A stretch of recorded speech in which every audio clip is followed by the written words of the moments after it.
Dear subscribers and viewers, I would like to share with you a discovery found in Egypt that was not given more attention. The news is a little old, from 2014, but something I feel is very important. I do not agree with everything mainstream Egyptologists argue, but at the same time I am not a believer in the ancient alien ideas. That isn't to say something influenced the culture just as with Jesus, a supernatural being, who influenced the Roman Empire. The article states, archaeologists identify mystery tomb as belonging to 13th dynasty. Archaeologists from the University of Pennsylvania have finally completed the interpretation of stone slab pieces found in a tomb discovered in Egypt last year, leading to the discovery that the tomb belonged to a 13th dynasty king known as Sobek-Hetep I. The finding is significant because the 13th dynasty is a little-known period of history and historians are not even sure when it began and who ruled when. It is hoped that the discovery could shed light on this period. The finding was made at the archaeological site of Abydos, 300 miles south of Cairo, when the team unearthed a massive 60-ton red quartzite sarcophagus. However, they weren't able to identify its owner until last week, when they found fragments of a stele inscribed with the pharaoh's cartouche and depicting him enthroned. Abydos is considered one of the most important archaeological sites in Egypt and is also one of the oldest cities of ancient Egypt. It is home to many ancient temples and a royal necropolis where pharaohs were entombed. The temple and town were rebuilt many times at intervals down to the times of the 30th dynasty, and the cemetery was used continuously. From earliest times, Abydos was a cult center, first of the local deity, Khenshumentiu, and from the end of the Old Kingdom, the rising cult of Osiris and Isis. The tomb discovered in Abydos was built out of limestone and is believed to have been originally topped by a pyramid, although the remains of the structure have not been found.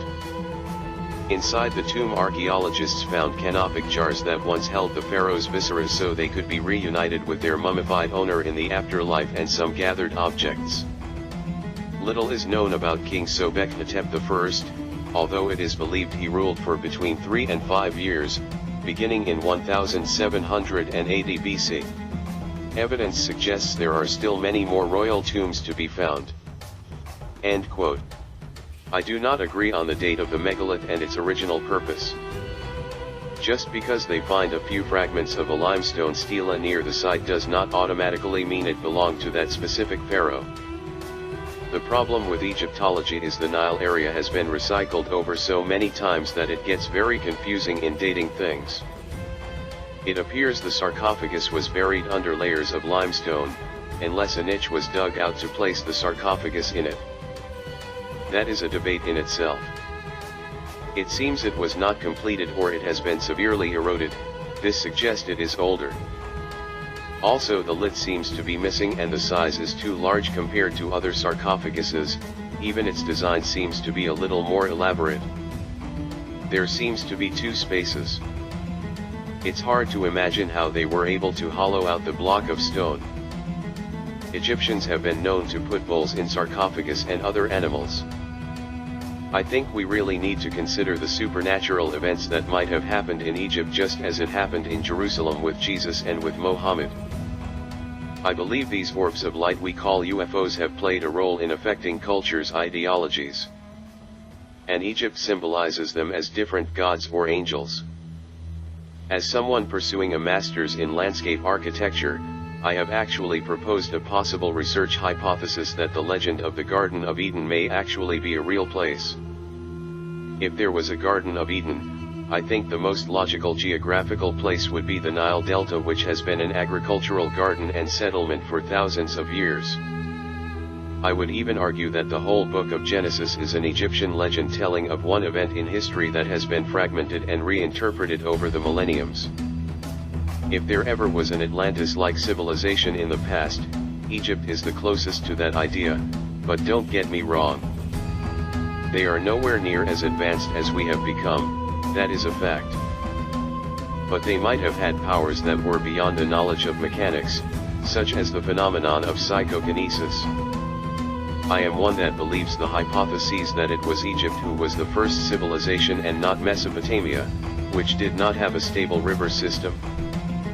Mesopotamian civilization cross-pollinated with Egypt and adopted many legends from Egypt to fit their own political agenda.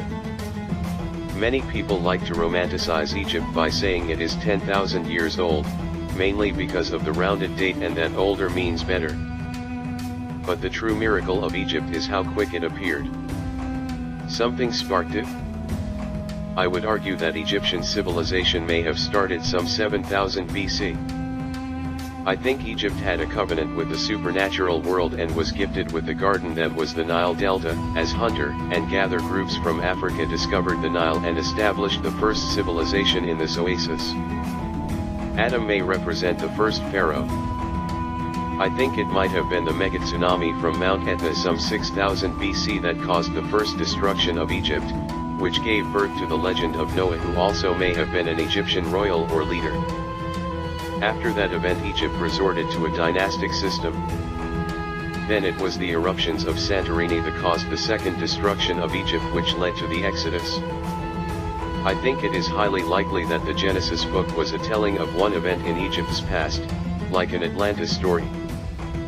From the Tower of Babel, which could have been a lost pyramid or largest obelisk ever built, to the tale of Sodom and Gomorrah, known as the cities of the plain may have been the Nile Delta. These stories could be echoing back to a destructive period in the Old Kingdom period, which could go back as far as 7000 BC. I think more discoveries will emerge from the Mediterranean Sea to the marsh plains of the Nile Delta. From the Western civilization of the Greeks, to the Eastern civilization of the Persians, may all have their roots back to Egypt. Let us know what you think about this enigma that is Egypt. I don't think this belief and knowledge should be left to the Freemasons and the Vatican. The next time you see the Washington Monument, ask yourself, could this be representing the original height of the Tower of Babel? If you haven't seen my first video on Egypt, please do so.